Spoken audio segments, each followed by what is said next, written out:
Hello, I'm Joseph Taraska. I'm a litigation attorney, a trial lawyer, with about 40 years of experience in the areas of health law, medical malpractice, and in defective products.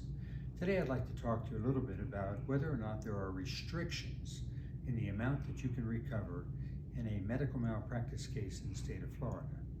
At one time, the legislature did, in fact, enact a general restriction on the amount that you could recover for pain and suffering. That has since been declared unconstitutional, and today you're allowed to recover for pain and suffering generally to whatever extent you have suffered. In other words, a fair recovery.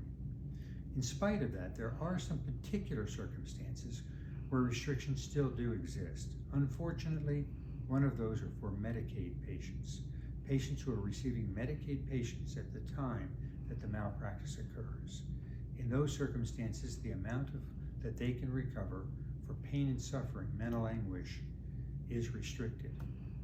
There's another category that's very important to consider, and that is that some hospitals in Florida, not all, but some, are considered sovereign. In other words, they're agencies of the state.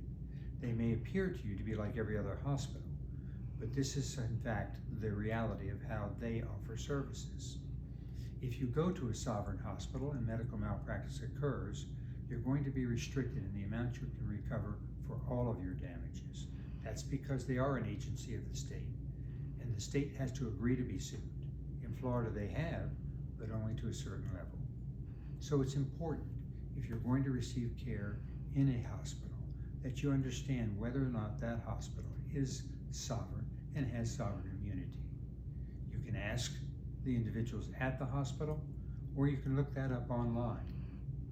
Thank you for the opportunity of speaking with you today.